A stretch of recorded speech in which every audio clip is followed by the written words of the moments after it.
Welcome to the Extraordinary Everyday Podcast, where women come to be inspired and motivated to become the best version of themselves and elevate the quality of their everyday. Now, here's your host, certified life coach, Wendy Johnson. Hello, beautiful friends. How are you doing today? I'm doing great, and I'm happy to be with you. Today, we're talking about something that touches all of us, love. Love isn't just about romance. It's the foundation of all of our relationships, from friendships to family. With Valentine's Day right around the corner, what better time to dive into how we experience love? You might have heard of the 5 love languages, a concept developed by Dr. Gary Chapman. I read the book about 10 years ago, and I highly recommend it. I wish I would have read it earlier in my early years of having relationships. The idea is simple. We all have different ways of giving and receiving love. And understanding these ways can help us transform our relationships, not just in romantic partnerships, but in friendships, family, and even the workplace. Today, I'll break down each of the 5 love languages. I'll give you real life examples and discuss how mismatched love languages can create huge misunderstandings. And more importantly, how we can bridge those gaps. I'll share a few personal experiences, questions you can ask yourself to help determine your own love language. Also, I'll conclude with the powerful benefits of understanding love languages in relationships. There's a lot here, so let's get started. The first love language is words of affirmation. If this is your love language, you feel most loved when someone expresses their appreciation and affection through words. For some, compliments and encouragement go a long way. For example, imagine your partner leaves you a note on the refrigerator saying, "I'm so grateful for you." Or a friend texts you out of the blue saying, "You're an amazing person and I appreciate you." Those little things make a huge difference. I personally love receiving little notes or unexpected messages of appreciation. I once found a handwritten note from a friend in my purse on a day that was particularly tough, and it turned my whole mood around. Here's a question to ask yourself. Do you feel the most love when someone tells you how much they appreciate you or gives you verbal encouragement? A misunderstanding could happen if your partner values words, but you're not naturally expressive. They might feel unloved, even if you're showing love in other ways. And to bridge the gap, try making an effort to say something kind each day. A simple, "I appreciate you" or "I love you" can mean the world. Next up, acts of service. This love language is all about actions speaking louder than words.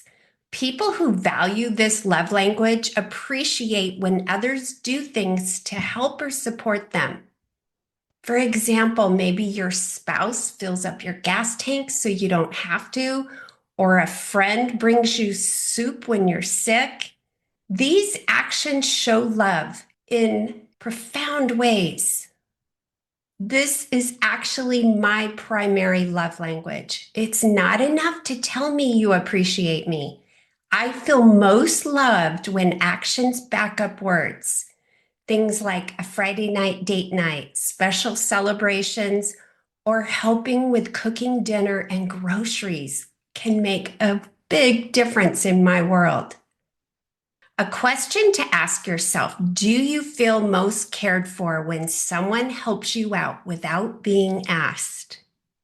If your love language is acts of service, but your partner's is words of affirmation, they might think saying I love you is enough, while you might be waiting for them to show it through actions. To bridge the gap, have an open conversation. If you need actions to feel loved, let your partner know that small gestures like making coffee or handling a chore mean a lot to you. This one is often misunderstood: receiving gifts. Receiving a gift doesn't mean being materialistic. It's about the thoughtfulness behind the gift. For example, a friend gives you a book they know you'd love to read, or your partner surprises you with your favorite snack on a rough day. It's not about the price tag. It's about the effort and meaning behind it. I once received a tiny handmade trinket from a friend that I still treasure to this day because of the thoughtfulness behind it. A question to ask yourself: do you feel most appreciated when someone gives you a meaningful or unexpected gift? If your partner's love language isn't gifts, they might not understand why a forgotten anniversary, or an unthoughtful present may hurt you. If gifts are your love language, express that it's the meaning, not the material, that matters. And if your partner's love language is different, reassure them that small, meaningful ways go a long way. The fourth love language is quality time. It's all about undivided attention. People with this love language feel most loved when they spend meaningful time together.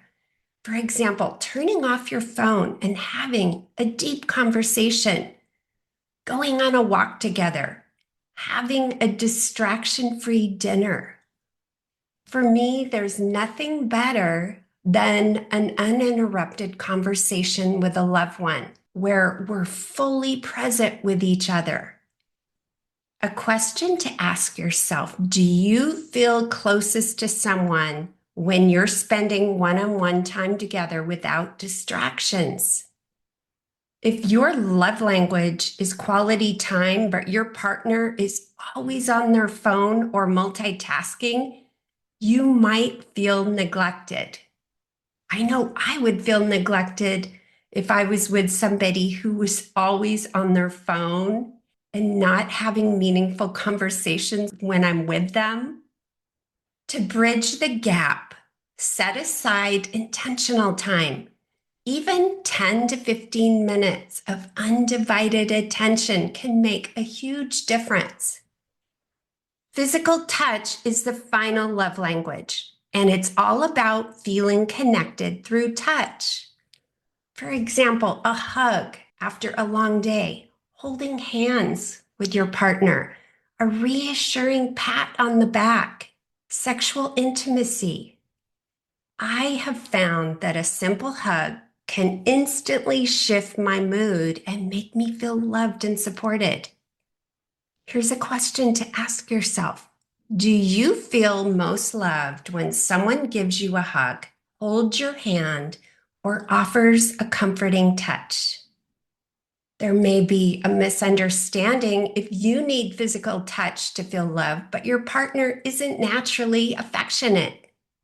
Then you might feel distant. Or there's the opposite.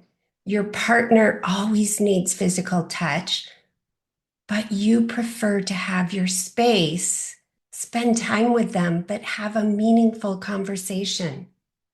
Whatever misunderstanding, to bridge the gap, talk about it. Small gestures like a quick hug or holding hands can mean a lot. Why does this all matter? Understanding love languages helps relationships in so many ways. First, it encourages empathy. It helps us step into our loved one's shoes and see how they feel appreciated. Selflessness. We learn to express love in a way that matters to the other person, not just in the way that comes naturally to us. When we understand love languages, we can make small, meaningful efforts that strengthen bonds with meaningful actions. This also helps our personal growth. Learning how we give and receive love helps us understand ourselves better. And last, emotional intelligence. Being aware of how people express love enhances communication and deepens relationships. Love is all around us, and the more we understand how we and those around us express and receive it, the stronger our relationships become. I highly recommend this book, The 5 Love Languages by Gary Chapman. It will help you become more aware of how you interact in your relationships with your partner, your friends, your family, or your coworkers. Thank you so much for being here, friends. I truly appreciate you and I love you. What's your primary love language? Have you noticed how it plays a role in your relationships? Let me know. I'd love to hear your thoughts. If this episode resonated with you, I'd love for you to share it with a friend or leave a review. I would love that. Wishing you all a week full of love. Take care. Bye-bye. Hey, if you enjoy listening to this podcast, you have to come check out More You, my community of like-minded women. We show up to create the highest version of ourselves and elevate the quality of our everyday along the way.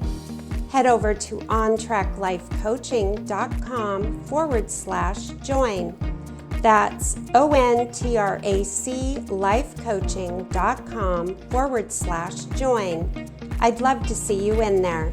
And if you haven't grabbed your copy of the Mindset Makeover, head over to ontracklifecoaching.com/makeover and get a copy that teaches and inspires you to show up as your most extraordinary self.